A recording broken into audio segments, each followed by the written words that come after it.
Hello everybody, this goes out for all my dear soldiers from Julien Day School, Kolkata, as well as all the other Julienites, as well as everyone who's hearing this.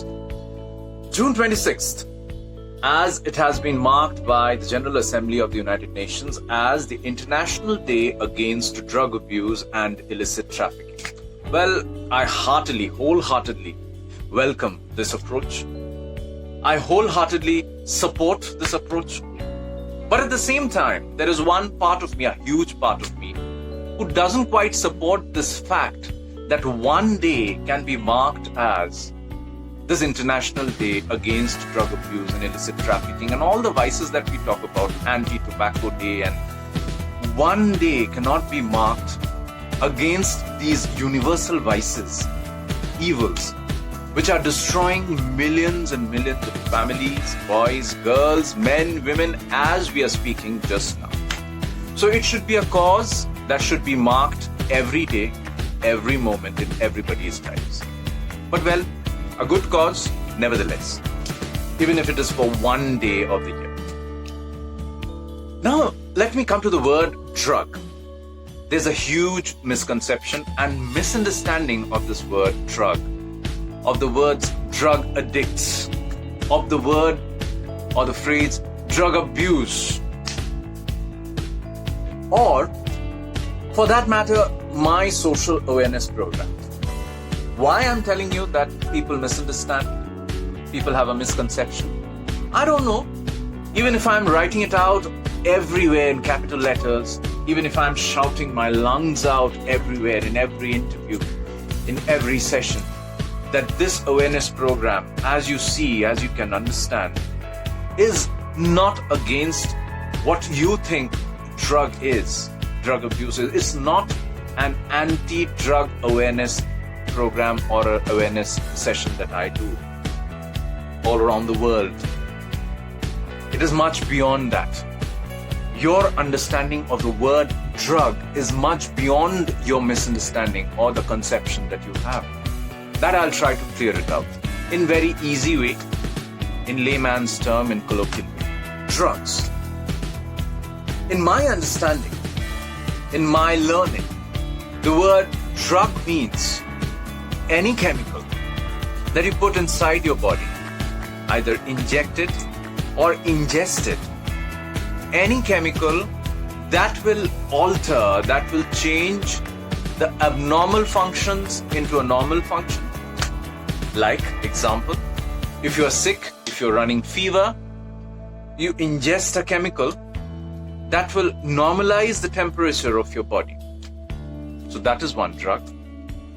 And there are other chemicals which you ingest or you inject inside or you sniff, somehow you put it inside your body, your bloodstream. What happens is, the normal system of your body abnormalizes. It becomes abnormal. That is the word drug. So you can understand, drug doesn't only mean heroin and LSD and marijuana and all the other things which we call drug, which we say that he or she is abusing themselves with drugs. And we are very complacent about the other chemicals that we are injecting and ingesting and puffing and sniffing. They are not drugs. That is the misconception. That is what I'm trying to clear out. This day, if you mark even one day, it's not only against heroin and LSD and marijuana and all the, drugs that we hear about. So-and-so has done drugs. And so that person is a drug addict and you are not. That is not the case. So coming to the base of everything, if you smoke a cigarette, that is a drug, because the chemicals inside the cigarette, it's doing exactly that. It's somehow curbing the natural flow or the natural system of your body into unnatural happenings inside, abnormalizing your normal situation or the normal state of your body. So cigarette is a drug. So everyone who smokes or everyone who is hearing this, a smoker, he or she is a drug addict. Alcohol. It's a major drug that is causing mayhem everywhere. Everywhere. People who are listening, people who don't care. I know people don't care. I can understand. I'm seeing it. I've seen it in my own family. I've seen educated people. I've seen seemingly educated people. I've seen seemingly intelligent people not using their intelligence, not using their education.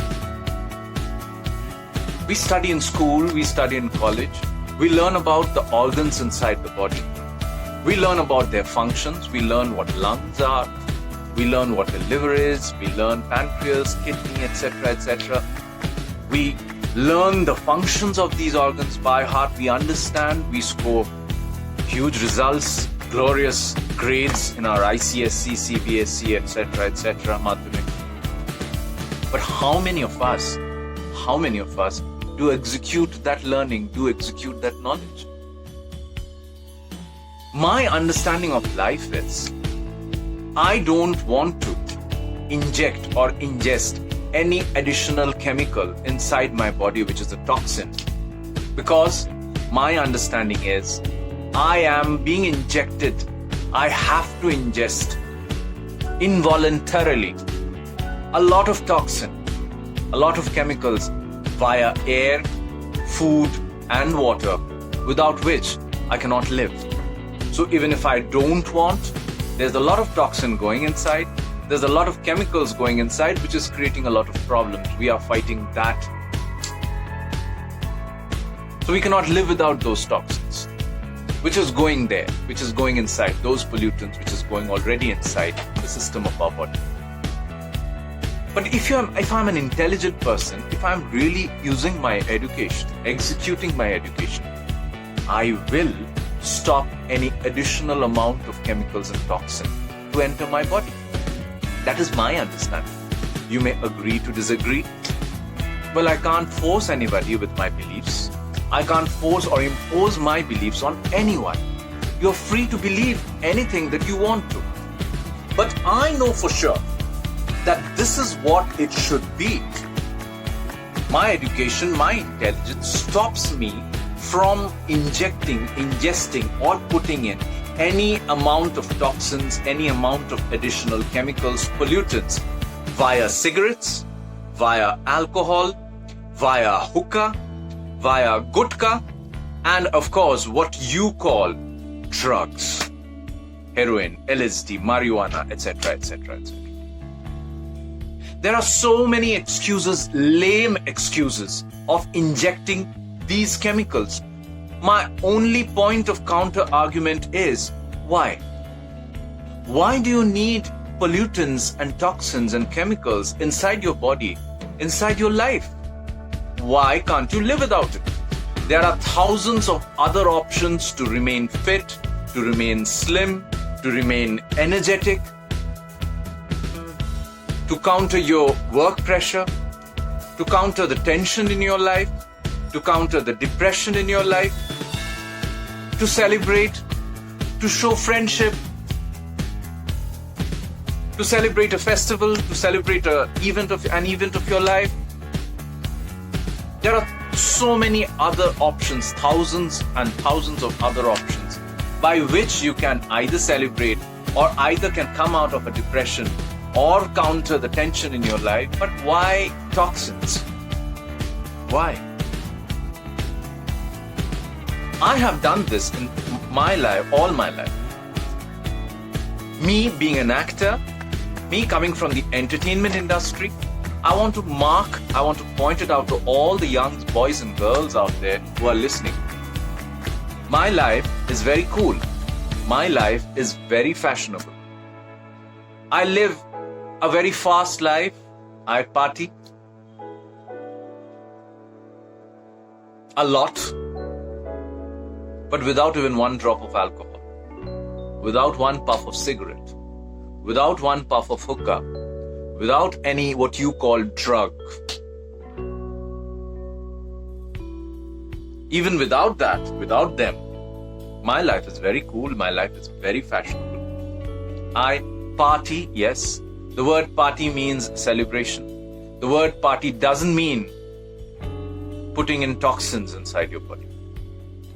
We talk about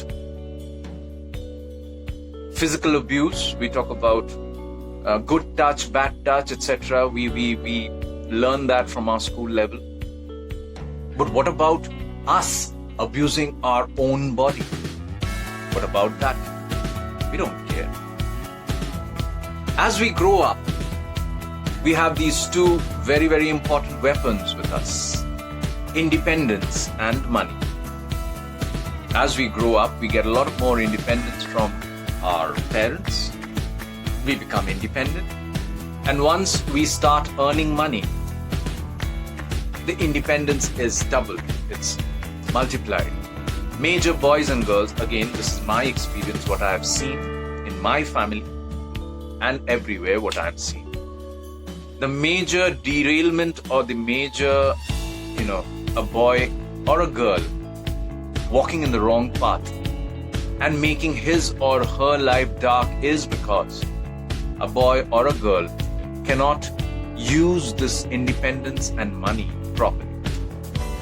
My learning, my understanding of life is, if you can use your independence properly, you're going to get more independence.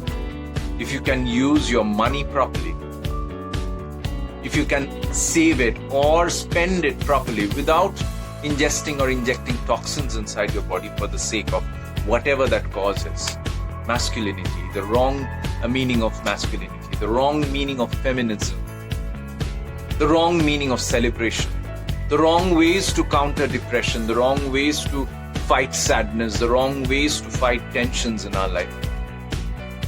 If you do that, none of your masculinity, none of your feminism, none of your the wrong meanings of feminism, none of your popularity, none of your money, none of your big house, none of your power designation is going to help you, is going to save you if you put in toxins inside this body. It's blood, cells, muscles, tissues. You put in the toxin, it is damaged. It can't be edited back. This is not a photograph where you can undo the edit. You cannot revert.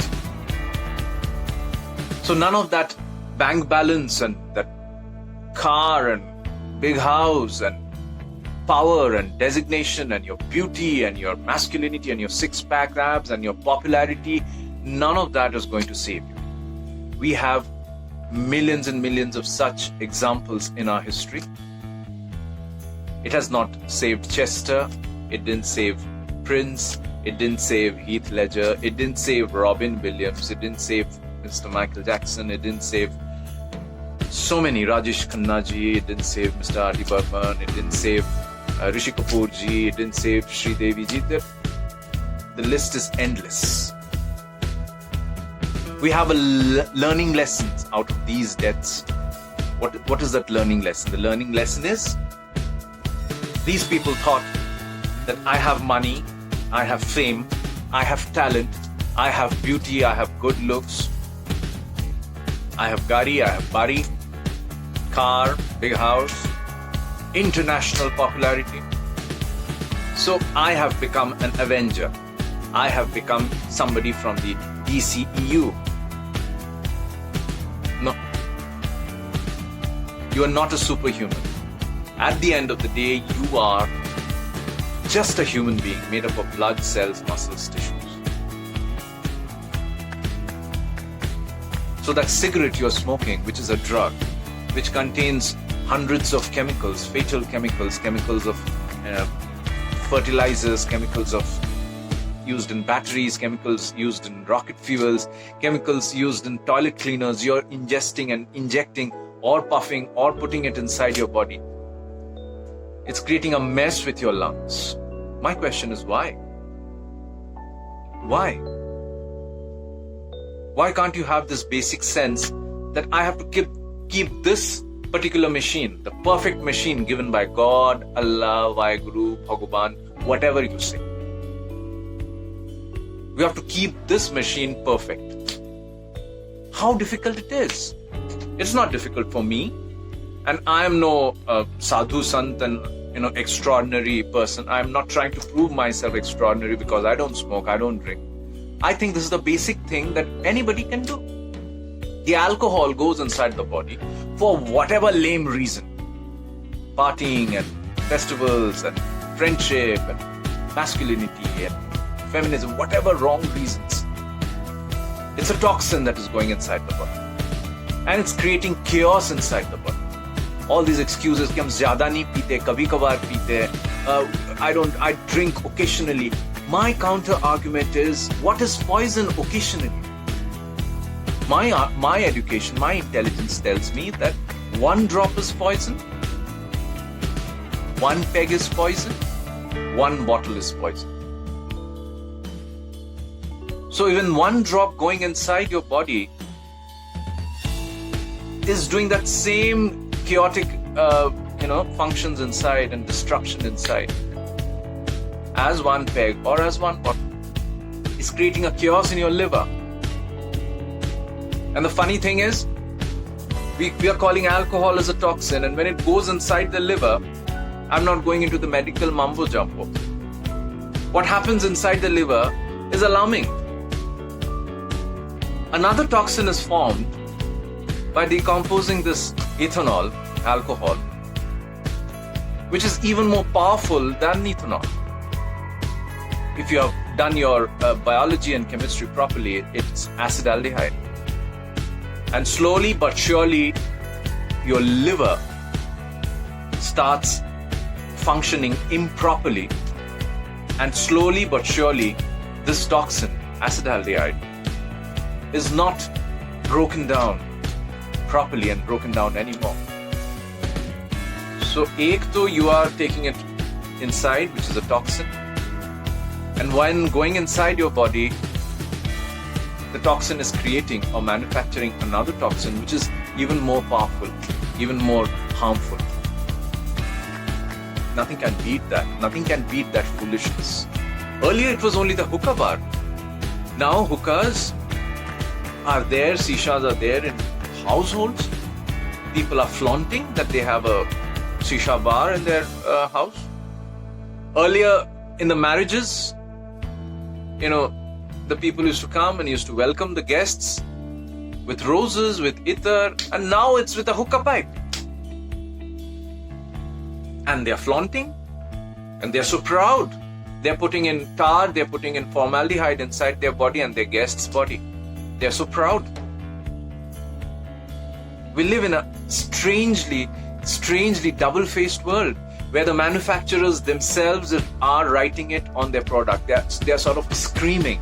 It's such a hypocrites we are, and such hypocrites the whole society is. They're writing it on their product, on the cigarette packet, on the gutka packet, on the alcohol packet.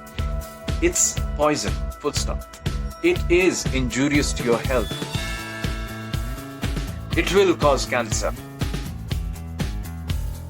Even if it is not cancer, which is the extreme end of it, you are harming yourself. My question is why? Why do you need to put in something inside your body in the form of cigarette, in the form of alcohol, in the form of gutka, in the form of hookah, in the form of all this what you call drugs, and don't call the others, the cigarette, alcohol, gutka, not drugs, and be very complacent about it? My question is, why do you need them inside your life? I don't need them. And if a very ordinary person doesn't need this in his life, yet lead a very fun life, yet lead a very fashionable life, cool life, why can't you? Why can't you take heed of this caution that the manufacturers themselves are writing? Why can't you understand?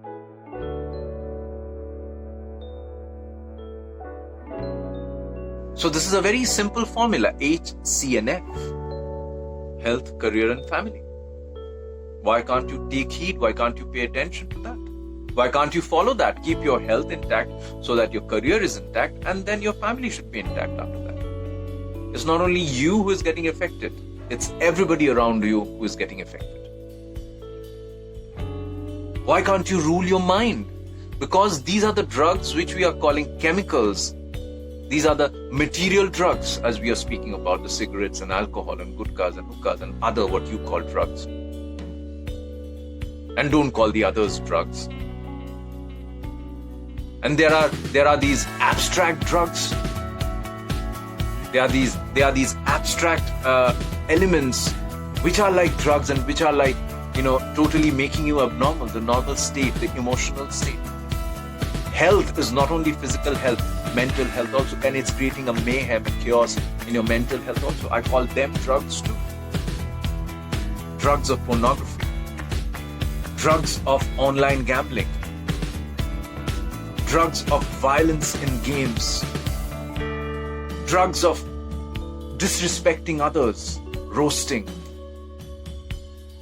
without even understanding the fact that it's the easiest thing to do, sitting in a room with a microphone in front of a camera and saying bad things about the others, criticizing about the others.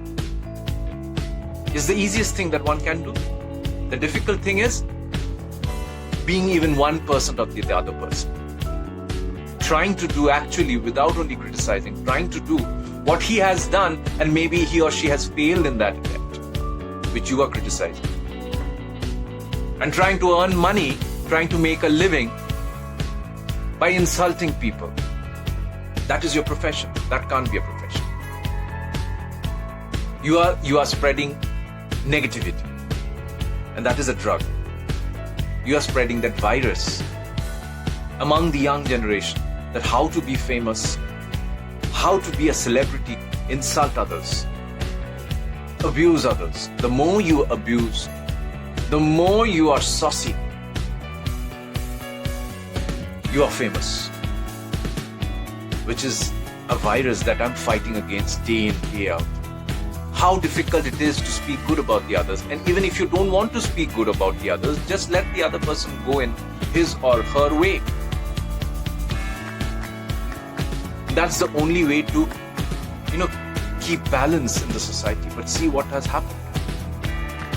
In the name of being smart, in the name of being cool, in the name of being sarcastic, in the name of stand-up comedy, in the name of roasting, we are not leaving God, Bhagavan, Allah, Rabindranath Tagore, Netaji Subhash Bose, Prithviraj Chauhan, Mahatma Gandhi, sabko gaaliyan de rahe. We are abusing everybody, we are being sarcastic on everybody, not realizing that these are jewels of our country.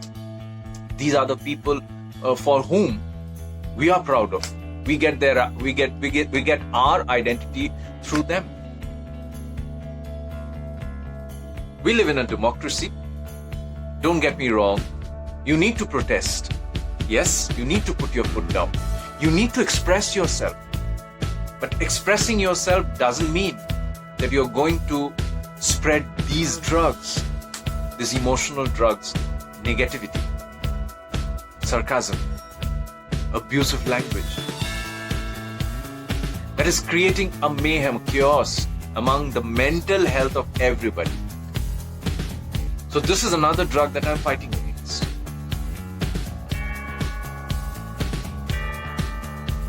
How have we become civilized? How have we become civilized from the uncivilized people that we were, cavemen? How have we started living in society? How have we started living in a state, in a country? How have we united peacefully?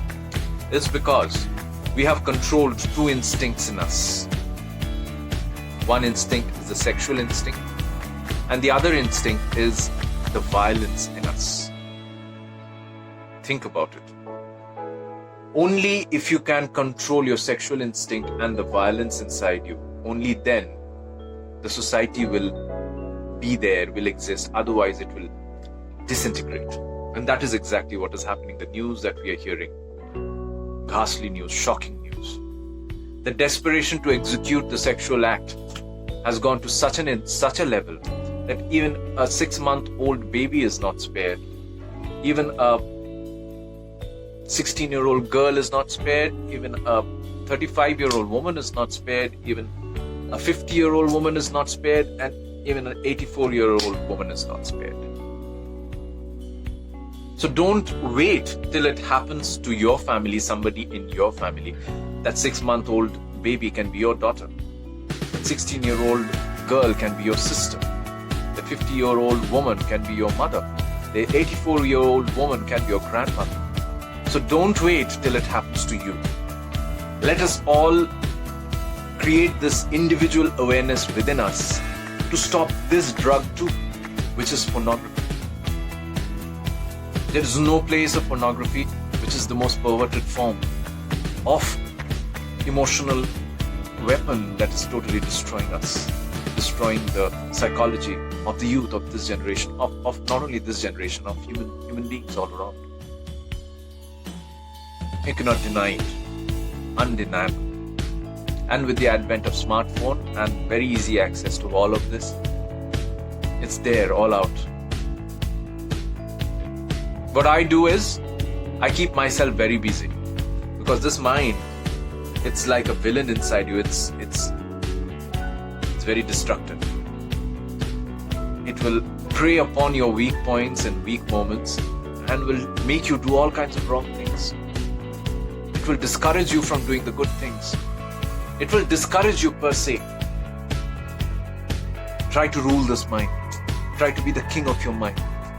Whether it's cigarette, whether it's alcohol, whether it's gutka, whether it's hookah, whether it's heroin, whether it's marijuana, whether it's LSD, whether it's pornography, whether it's abusive language, whether it's disrespecting others. Rule the mind. Again, HCF, the H is not only the physical health. H means mental health also. You have to be fit and you have to be healthy mentally too. You may like me, you may dislike me, but the thing is that give it a thought. Here is somebody from the entertainment world. Here is someone who was a marine engineer once, who had lots of independence and money in his life. Here is somebody who has seen it in his family. Here is someone who has seen it in his entertainment industry, people ending their lives like anything. I've seen it all. Here is somebody who is seeing it every day with many young boys and girls I'm in touch with. So these are not only stories that I've heard, these are whatever I've said, these are my experiences, these are my realizations in life after going through what I've gone through and I'm going through at this moment too. So take care of your physical health and mental health, and stay away from all these drugs. You are a drug addict, mind you, even if you smoke, even if you drink, even if you do hookah, even if you do gutka, even if you are an avid watcher of pornography, even if you try to disrespect others and spread negativity in the society, even if you spread hatred between religions, that is another negative drug. So you are a drug addict, so come out of it. Let's make the world a better place. Wishing all the dear soldiers of mine from Julien Day School, Kolkata, the best things in their life. With all the love from the bottom of my heart. Wishing the same to the other Julienites and to everybody, to all the soldiers and well-wishers, people who are listening to me, people who like me, people who don't like what I say. But at the end of the day, I would like to tell them that I'm the biggest well-wisher that you can have. I'm not your enemy. Bobby Dada, Bobby Bhaiya, Bobby is the biggest friend, is the best friend that you can have. That's all that I have to say. I'm the king of my mind. Thank you so much.